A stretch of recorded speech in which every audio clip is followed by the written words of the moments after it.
Tutuyan na siya, oh. Hindi na tayo naglagay dyan ng sahog, guys, kasi patutuyan natin yan. Lagyan natin siya ng konti pang paninta, guys.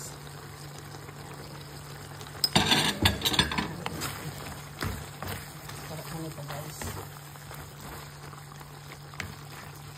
Tapos, lagyan na natin siya ng konting suka. Kasi niluto natin, guys, is adobo sa puti.